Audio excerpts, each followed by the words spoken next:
Hi guys, I am back with another video. Roxanne tells DMX sad life story that led to his death at age 50. Let's get into it.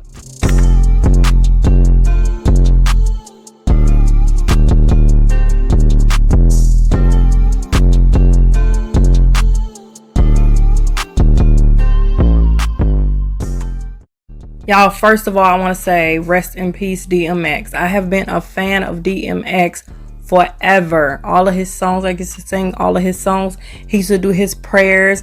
Like, he was just an amazing person. People live their life, they go through things, they do things because of things that happen to them. But he always had a word of prayer. He always prayed and he always knew where he stand with God. Like, he knew that he was an awesome person.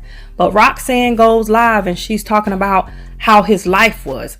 This man got his first drug from his friend at age 14. And people were saying, why was he going back? Why was he age 14? Think about a kid getting on drugs at age 14. That can mess your whole life up, age 14. You get on something so young, you get off of it, and you end up going back because whatever reason, something happened to you. She talks about how he lived his life, how his mom took him to a home and dropped him off. She said they were going to visit, but she dropped him off. She knew she was going to leave him there. So he had to start his life there. He didn't know how to protect himself. He was young. So he had to figure it out and figure it out quick. A lot of these people that are in homes, foster care, all this kind of stuff, adopted, some of them go through so much traumatic stuff. And she was talking about how she related to it and what he went through and how she know how he felt. She was crying about it. You know, she said they weren't very, very close, but she knew. When they met, they knew what it was. They knew they both had been through some stuff. Now, me personally, I've never been like through a foster home or anything like that. But I've dealt with kids that have been in foster homes, that have been in, you know, different group homes and stuff like that. I had to protect a child, well, several children, but I had to protect the child that was going through something in that home. Nobody ever believed her because they felt like she was a problem child. She went through some stuff and I had to you know, tell them what was going on. I had to report it and got her out of that home. She ended up pregnant from one of the people that worked in that home. The people that was in the home was saying, oh no, she pregnant because she went out here being fast, this and another. But she told me what happened. So you got to be an advocate for people that can't be an advocate for themselves. She was in this home and of course, you know, she hadn't gotten some trouble and so they didn't want to believe her. But thank God they believed me. They went and checked. She ended up having the baby. They did a check to see who the father of the baby was. Guess who the father of the baby was? One of the home workers. See, and kids get in these homes, some people think, oh, they'll be okay. They're foster care. Like Roxanne was saying, they have some kids that go in foster homes that be great. They're fine, you know, because the foster parents take good care of them. But then there's some foster parents that just take you in for money. They just want the money and that's all they want. They don't care anything about the kids. And I hate it. So that's why, you know, this kind of bothered me. I know he passed a little while ago and I didn't want to do this video because I had been crying so much, like thinking about all the stuff he went through and how much of a good guy he was. Like, he cared for so many people. He prayed for so many people. And he knew, like he said, when he leave this earth, he can say he lived a great life. Like he said, he protected kids. He did things. He, you know, he had different prayers and different things that like drew me in. His music was like hardcore, but at the same time, he had his prayers and he had his messages in his songs. And Roxanne, she talks about all that stuff. And I just grew up listening to his music. People are like, oh, you listen to that hardcore? Yes, he had messages behind everything. Some people rap and just rap just about whatever. He rapped and talked about and prayed about what he went through. And he prayed for people because he know they were going through stuff. Like Roxanne say, she takes her money and she spends it on foster care kids because of the stuff they're going through. That's my journey now. I want to get into that, you know, have places for kids to go. You know, they need some attention. They need help with their homework. They need help with this. That's my journey too. So this story like took me to a whole nother level because of what he went through and what I want to do for kids that, you know, may potentially go through that are going through that. But anyway, this story touched me. His whole situation, him passing, man, I felt like he might have been a close friend to me. When he passed, I was crying like, really? I was hoping he would make it out of it, but at the same time, that's being selfish on us. He passed. God took him. That's his angel. God took him and took him with him because it was time for him to relax. He had been stressed. He had been going through so much, but now he's at peace. So we all have to remember that when people pass away, we're upset because we don't want to see them go. We're being selfish, but he's at peace now. So I'm going to play the little part about where Roxanne is talking about him and stuff. And then I'm going to play a prayer that he said that, like, man, it really, like, went over my head into some different clips of, you know, different stuff that he's talking about. But anyway, let's go ahead and get into that before I start crying again. Before we get into that, y'all go ahead and like the video because y'all know what it's about. It's about DMX. Go ahead and like it. Hit that notification bell. Subscribe if you hadn't already. And then after y'all finish with this video, go on over to Bang a Plate Gang and support your girl. Go ahead and subscribe because I see a lot of y'all still ain't subscribed. Y'all must not like me like that. Y'all go over there and subscribe. Support me and the family. Go over there and subscribe. Like I said, we're doing a 43-inch TV giveaway.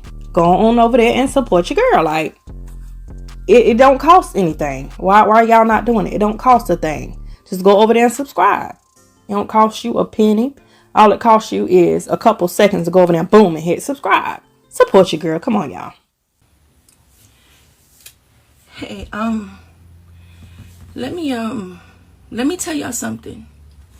And this is one of the most serious things that I've ever said. Maybe even one of the most emotional and personal things that I've ever said. And it has to do with DMX and it has to do with his passing. But not only his passing, but his childhood and what he has went through. What we had went through. Now, my relationship with DMX, we wasn't super close, but we had time enough to be able to talk to each other. And coming from similar backgrounds, there's certain things that I need y'all to understand. And this is not what somebody told me. This is what he said to me. He said, you know, when he was younger, his mom had took him to a children's home and said that they was just going to visit. And she left him there. She took him there and she left him there. And he was too little to be there. Too little to understand how to defend himself, how to take care of himself and everything else. But he did it. And he survived it. And we all have our ways of dealing with it. I've been through that system. I've been through that. I know what it's like when people think that adults don't care about children. I know what it's like to run the streets, sleep on the train, sleep in the hallways, try to sleep at friends' houses, have people tell you could come stay at their house and their brothers are trying to mess with you, or even their fathers and adults and uncles and shit. I know what it is like. And we all handle it differently. We all have our demons. When people would see me and say how angry I was, they didn't understand what I had endured and what I went through. And as soon as me and DMX came in contact with each other, as soon as me and Earl came in contact with each other, we already knew what was done to that spirit. And it makes you overly aggressive. It makes you seem angry to people. It makes you seem mad to people. So people try to find whatever they can in order to overcome that. Some people turn to drugs, some people turn to drinking, some people turn to other things. People wonder why we give so much, the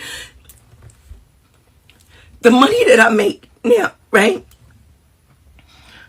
I give most of my money away to children who are in foster care and going through situations. You know why? Because there was nobody to do that for me. There was nobody to do that for me. So I do that. I give back. I try to make everybody happy. I try to keep everybody good because of what I may be dealing with on the inside. Everybody is fighting their own fucking demons. So when I think about it right now, I think about the fact that when that certain amount of peace comes along, why do you think, let me tell you why Roxanne and Shantae don't drink or don't use drugs. You know why? Because I'm so afraid to find some fucking peace in it that I would never stop. I'm so afraid to find some fucking peace in it. I still now fight with going to sleep. When I'm up and I'm posting 3, 4 o'clock in the morning, I'm not happy that I'm up 3, 4 o'clock in the morning posting, knowing that I gotta start my day all over again. But that's because when you go through those systems and you go through that, you learn how not to sleep. You learn how not to sleep. So you up, and every time somebody shows you the least little amount of some type of deceit, or you catch somebody wrong, you so quick to let go, because you know that as soon as you let your guards down, as soon as you trust somebody, something bad can happen. Something really bad can happen because you've done it. To miss out on a childhood, and then people wonder why you make the mistakes you make. Yeah, I make mistakes all the time. And they say, oh, you probably suffer from arrested development. Oh, you probably have this, you probably have that. No, I went through some fucking shit too early in life. I went through it when I wasn't supposed to. That's what it was. I went through it when I wasn't supposed to. And it's just so hard when you see people saying mean things and doing mean things, and even when you online and people are posting and saying negative things and saying all this other foul shit, you learn to just see past it. You learn how not to you get a tough skin because of it. So my heart is hurting right now. But in a way, I know that he has found some fucking peace. I do. And I'm saying this right now because for all of us who have experienced it, for everybody that's been out there that has went through the foster care system and had a bad experience, because I'm not going to say all foster parents is bad, because I have a sister who's a foster care parent because she wanted to be one of the good ones. When you have been a check child, that means they take them and they take you in their house because they only want a fucking check. And then you go into this fucking hip hop field and they only fucking nice to you because you're a commodity and you making them some fucking money. It's like this cycle never fucking stops. It just never stops. Oh my God. So just know that there were people that were out here that were trying to help him. People that he could talk to. But nobody can fix what is unreachable inside of you. And it's just rough. And I just need to say that. So if you know a child and you see a child in foster care, or you see a child that's going through something, man, help them. Say something. Say something to their parents. Do something. Because you never know who that child is going to grow up to be. You never know who that child is going to grow up to touch. You never, ever know. You just don't know. And you just don't know. So I'm just saying, anybody that has been through it, I know it's hard, and I know that you're dealing with it, and I know you done seen enough social workers to save you a lifetime, but maybe there is some type of therapy you get. Sometimes it's not even about wanting to grow up and be rich and have money. That's not it. It's not wanting to grow up. It's about wanting to find some peace, some happiness, a family that is yours. That's what you really want. That's all you want. I took in kids because I wanted kids to feel happy. I wanted them to feel a place that they could go and be loved. And yeah, my mouth may be foul, but they know they would never be hurt. They know they would be fed. They knew I would share my last. That's all you want. That's all you want. That's all you want. So I needed to say that. I just needed to say that. Always trust everyone to be themselves, but trust in the fact that you can see them well. I mean, so it's like, you know, trust. It takes too much energy to not trust someone. I mean, it takes too much energy. You only got to stay 2 steps ahead of them or whatever. But trust them to be them. To be themselves. Trust a snake to bite you. Trust a lion to lie for you. Trust a thief to steal from you. Like, trust them to be them. But know them when you see them. Y'all see what I mean? Y'all see how awesome this guy was? A lot of y'all that don't know who DMX, which I don't know why you don't know who he is. A lot of y'all that don't know who he is, go check him out. Go listen to his music. Go listen to his different prayers, different things. You just go on Instagram, you'll see stuff all over the place where he's prayed for people, where he's lived a certain life. And, you know, he did drugs here and there and stuff like that, you know. And, you know, he passed, but he had a message. He always had a message. He always said a prayer. You know, people always judge, but don't judge him. Like, he was, you know, he knew God. Roxanne said he was going through a lot, and she said she never would do drugs or drink because she feel like it would make her feel good, or she would find some happiness in it, or she would find some peace in it. And I feel like that's what he was doing. He got it at age 14, felt good off of it, and then just continued to do it. So we have to remember that sometimes, and this really put me over the top, you know, thinking about how people judge people when we shouldn't do that. Sometimes we do it, but, you know, we need to step back and think. We don't know what they was going through. We don't know why they do what they do. But now some little crazy stuff, that's a different story. But, you know, like in a situation like this, like she said, she feel like she would have felt some kind of peace if she would have done it, and she would have kept doing it. And maybe that's his whole thing. He felt that peace when he was doing it. His mind was off everything else. He was just high, and, you know. But rest in peace, DMX. We love you. All right, guys. Y'all give me a thumbs up. Subscribe to the channel. Subscribe to my other channels. Make sure you check me out on social media. Make sure you check out my shop. Make sure you click that bell for notification of my videos. Y'all go over to Banger Plate Gang and check that out. We're doing a 43-inch TV giveaway. So y'all go check that out and subscribe to all the channels.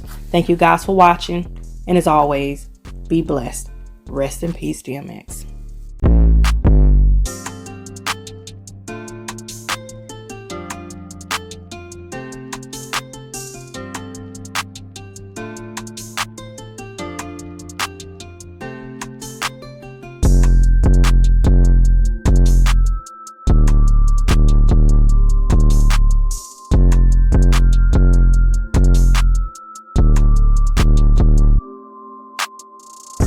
Anyway, enough of that stuff.